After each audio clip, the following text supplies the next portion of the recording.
اعوذ باللہ من الشیطان الرجیم، بسم اللہ الرحمن الرحیم۔ ناظرین محترم و سامعین کرام، السلام علیکم ورحمۃ اللہ وبرکاتہ۔ ہمارا موضوع گفتگو چل رہا ہے اجتماعی مسائل اور ان کا حل۔ ہماری گفتگو یہاں تک پہنچی کہ ایک ہمارا شخصی معاملہ ہے، اس میں ہمیں دو کام کرنے ہیں۔ ایک کام یہ ہے کہ حق اور باطل میں سے حق کا انتخاب کرنا ہے۔ دوسری بات جو ہمیں کرنی ہے کہ جب ہم حق پر آ گئے ہیں تو اس میں ہمیں اپنے آپ کو کمال پر پہنچانا ہے، اپنا معیار بلند کرنا ہے۔ جتنا معیار بلند ہوتا جائے گا ہمارے کام کی تاثیر میں اتنا ہی اضافہ ہوتا چلا جائے گا۔ لیکن اجتماعی مسائل میں ہمیں اپنے فرض سے نکل کر اجتماع کو بھی دیکھنا ہے کہ وہاں ہمیں دوسروں کو بھی راضی کرنا ہوگا۔ اجتماعی مسائل میں کم از کم آپ کو ایک دوسرے فرد کو راضی کرنا ہوگا تاکہ مل کر کام کیا جائے۔ جب مل جائیں گے تو نتیجہ آئے گا، اگر نہیں ملیں گے تو نتیجہ نہیں آئے گا۔ اجتماعی مسائل کے سلسلے میں رسول اکرم صلی اللہ علیہ وآلہ وسلم کی جو ہمیں روایت ملتی ہے، لا تصلح عوام امتی الا بخواصها، میری امت کی اصلاح ممکن نہیں ہے مگر جب تک کہ امت کے خواص درست نہ ہو جائیں۔ العلماء والعمراء والتجار والعباد، چار شعبوں کی طرف اشارہ کیا گیا ہے۔ ان میں علماء ہیں، حکمران طبقہ عمراء کا ہے، اور عباد ہیں یعنی عابد و زاہد لوگ ہیں، اور تاجر ہیں۔ اگر یہ لوگ صحیح ہو جاتے ہیں تو معاشرہ صحیح ہو جاتا ہے، اگر یہ لوگ بگڑتے ہیں تو پورا معاشرہ بگڑنے کی طرف چلا جاتا ہے۔ اور پیغمبر نے ہر ایک کی ذمہ داریوں کو بھی بیان کیا ہے۔ علماء کے بارے میں بیان کیا کہ علماء حکماء کی مانند ہیں، طبیب ہیں جو معاشرے کا علاج کرتے ہیں۔ عمراء کی حیثیت وہ چرواہا ہوتا ہے جو لاٹھی کے زور سے جانوروں کو ایک جگہ پر رکھتا ہے، نگہبانی کرتا ہے۔ عمراء کی حیثیت یہ ہے۔ تجار اور تاجر لوگ جو ہیں ان کی حیثیت جو ہے امین ہے کہ وہ معاشرے کے سرمایے کو، پیسوں کو صحیح جگہ پر استعمال کرتے ہیں اور اس سے صحیح فائدہ اٹھانے کی تبلیغ بھی کرتے ہیں اور خود بھی انجام دیتے ہیں۔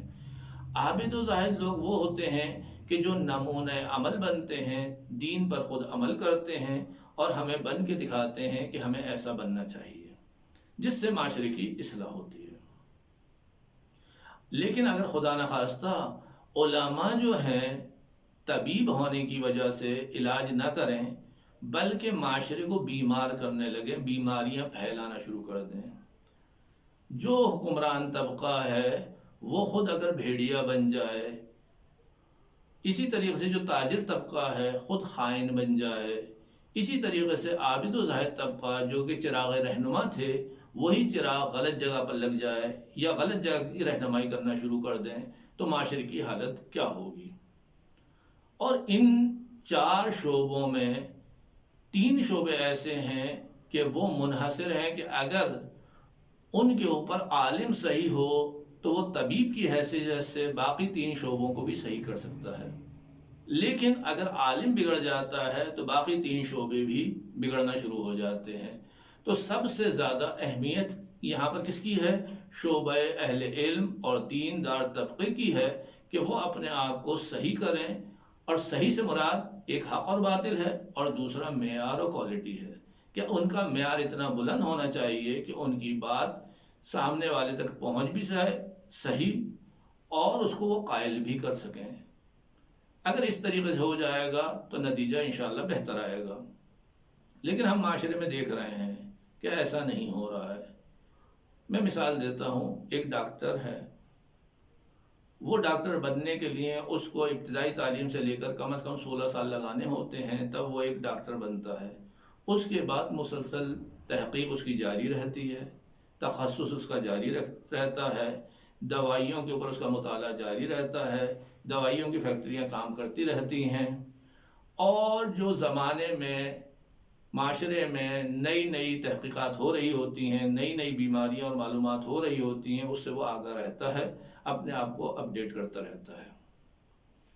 لیکن دینی شعبے میں ہم نے دیکھا ہے کہ ہم اس کو بہت مختصر کرنے پر آ جاتے ہیں کہ اتنا ٹائم ضائع کرنے کی کیا ضرورت ہے۔ ہم ایک عالمی تو بنانا چاہ رہے ہیں، وہ مختصر سے وقت میں بن جائے گا، 2 سال میں 4 سال میں بن جائے گا، اس کے بعد اس کو خدمت کرنا چاہیے۔ یہ خدمت تو کرے گا، لیکن کون سی خدمت کرے گا؟ جس کو میں اپنے الفاظ میں کاپی پیسٹ کہتا ہوں کہ ڈاکٹر سے ہم نے نسخہ چوری کیا اور اس کو ہر جگہ استعمال کر رہے ہیں اور کہہ رہے ہیں کہ یہ بہترین ڈاکٹر کا نسخہ ہے۔ حقیقت میں نسخہ علاج نہیں کرتا ہے، حقیقت میں ڈاکٹر علاج کر رہا ہوتا ہے۔ ڈاکٹر بتاتا ہے کہ اس نسخے کو کہاں کم ہونا چاہیے، کہاں زیادہ ہونا چاہیے، کہاں خالی پرہیز پر گزارا کرنا چاہیے، کہاں اس کو تبدیل ہونا چاہیے۔ ہم سمجھتے ہیں کہ نسخہ ہم نے لے لیا تو ساری چیزیں صحیح ہو جائیں گی، ایسا نہیں ہے۔ یہاں پر معاشرے کی سب سے بڑی غلطی ہے کہ ہر صورت میں آپ کو مشکلات میں شعبے کے ماہر کی طرف رجوع کرنا ہے۔ جب معاشرے کے ماہر کی طرف رجوع کریں گے تو مسئلہ حل ہونے کی طرف جائے گا۔ السلام علیکم ورحمۃ اللہ وبرکاتہ۔